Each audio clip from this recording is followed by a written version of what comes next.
Hello and welcome to Physics Problems One by One. So here is a problem. As always, read it, maybe once, maybe twice, and then pause the video and try to solve it yourself. Today is the third installation of this momentum problem when we have a body that falls down from the height h capital, hits the flat surface, and then it rebounds.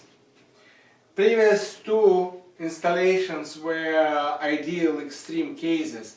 First one was full elasticity when it's hit the surface with certain speed and rebounds with exactly the same speed, and so it rebounds with the same speed, reaches the same height and goes back and forth, back and forth. It's like obviously idealistic situation.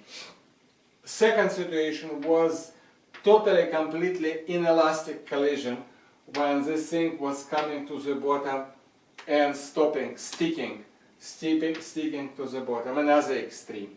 And right now we have something in the middle. We start with this height, we come here, we rebound with less speed, it's more like realistic situation, and we're able to reach only smaller height, and then we will be boom, boom, boom, boom, boom, and eventually it will be no rebounds anymore. So we lose a little bit of energy on every collision, and that's about it. So collision is the same time, and during collision we come with V initial for collision, and we rebound with V final for collision. So, of course, we know this speed that we gain from the height h, and this is Vi equal to, Vi equal square root of 2hg. We went so many times about that. So then we have this collision. We have V final, and with this V final we approach this leg of our journey. And of course, for this leg of our journey we can say that h equals the final speed for this leg is 0, so 0 squared minus initial speed for this journey is V final for collision, but for this part of the journey it's V initial, divided minus 2g, minus because it's y up and g is down. And of course it's the same formula, V final squared over 2g, and of course V final equals square root of 2hg. H is lowercase, and I can write it here and wipe out the rest because I need the room. Okay. So now back to the subject of this problem, collision itself, because we know that during this collision we have V initial and we have V final. So we can say delta P, change in momentum. Change in momentum is momentum final minus momentum initial. And so we can have mass V final, because this is definition of momentum, minus mv initial. And we can of course here, I forgot one thing, because we do this in projection on this axis, it's minus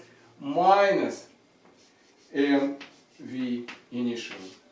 Second minus because this V initial is directed down. So we can have delta P, it is mass multiplied square root 2hg plus minus on minus 2hg, because I simply put V final and V initial here.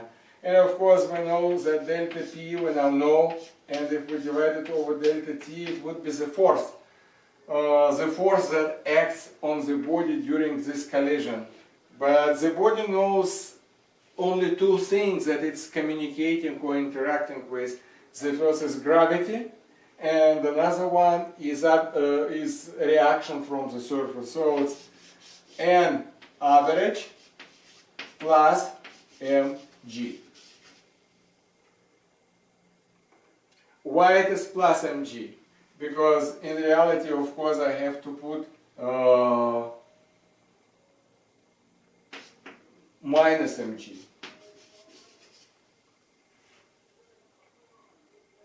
Because this force up and this force down. So this was my mistake, but it's corrected now. So now we can have n average equals, if we leave it alone and all other things will go on another part, delta p plus mg. And I can write here n average equals mg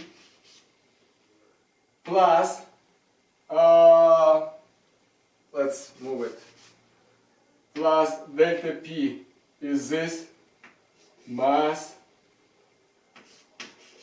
2hg plus 2hg divided over delta t. So it's familiar formula, the same like in previous two cases.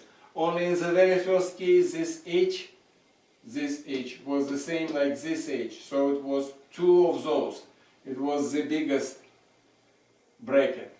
In the second case this was 0. There was no h lowercase. It was sticking out, so h is effectively h equals 0. So it was very small. This is something in between. Some force in between, some speed, some impulse, and change of impulse, and accordingly average force from the surface on this ball is something in between. I hope you liked it. If you need, it's important for promotion of the channel to subscribe so more people will see it, because if you don't subscribe, YouTube algorithm will not show it to other people who will search and otherwise found those beautiful problems that you all like so much. So subscribe, bell, put your comment, put your question, I'll solve the problem for you. Thank you. Bye.